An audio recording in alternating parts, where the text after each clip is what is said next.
When we come across a patient that's trapped under debris, the first thing we want to do is size up the situation to make sure all CERT members are safe.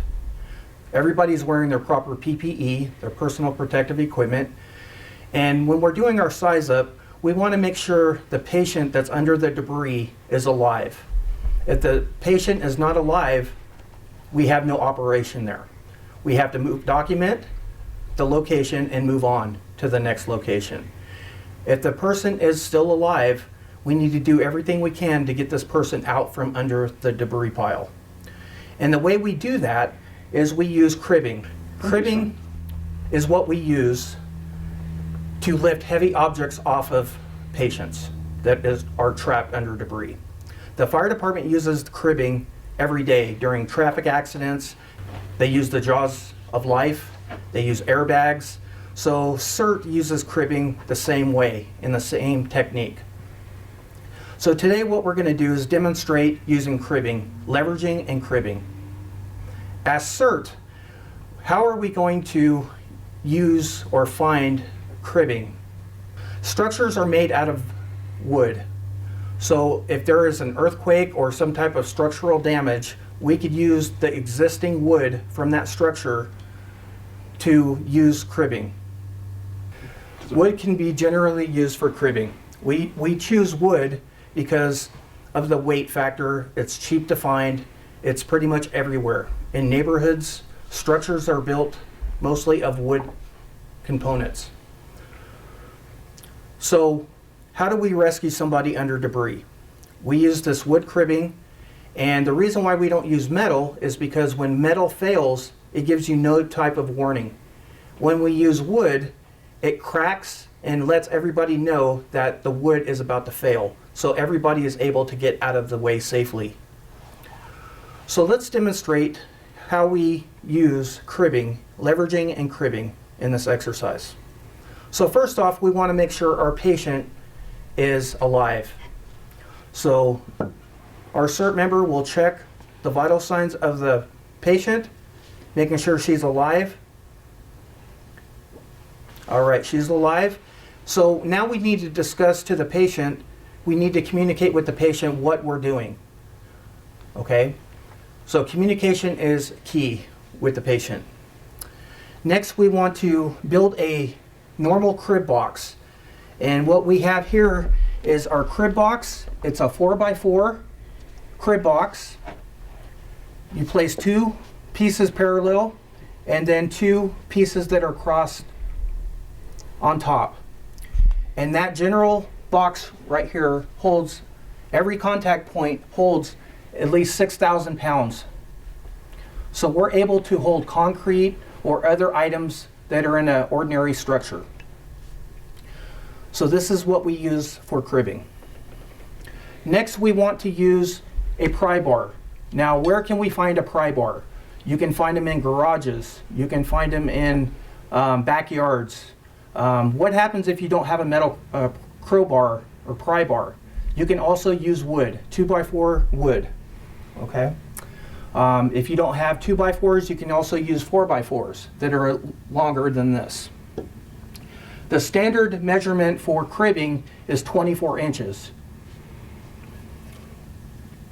We also have, can you hand me a 2x4 please? So you can see the difference between the 4x4 and the 2x4. All right. Wedge.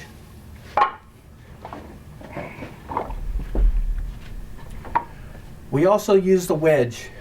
This is called a wedge in a 2x4. Sometimes you cannot fit a 2x4 underneath the item or the object, so we use a wedge.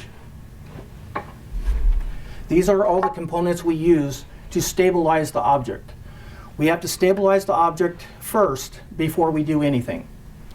Because if there's any type of movement of the structure, if the patient moves underneath the trapped debris, this can shift the object and cause further damage to the patient. So what we want to do is we build the crib box. It's a 4x4 crib box. And we always build that at the corners of the object. Next, we're going to place a fulcrum point. This is our leveraging tool. We're going to use the pry bar, and we're going to find a fulcrum point. This is the mechanical advantage that we use to lift the heavy object. So right here, the contact point is your fulcrum point. We have the pry bar resting on the 4x4, and this is where you get your mechanical advantage to lift that object up. So you're probably asking yourself, well, how far do I lift up? We always lift at least 1 inch, and we fill in the voids. So as soon as our CERT member uses the mechanical advantage to lift the object, the other CERT members will place the crib box underneath the object to stabilize it in place. So let's go ahead and demonstrate that on your count. Okay, so I have my box right here, but there's not enough here to stabilize this piece. So I'm going to ask my member here for 2 more 4x4s. I'm going to set those crosswise just like we did the others. We're about there, so I'm going to slide this over. And at this point, I'm now going to ask for 2x4s to stabilize this piece.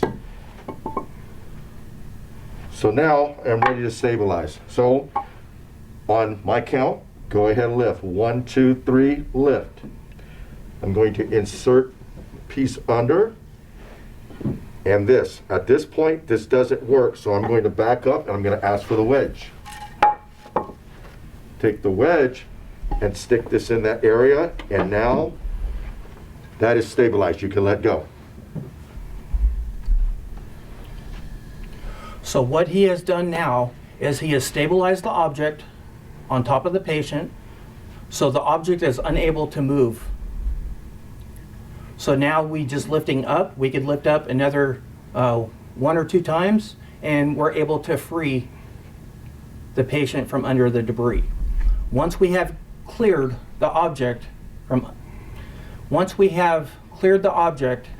we can slide the patient out head first and get the person out of the structure and perform first aid to the patient.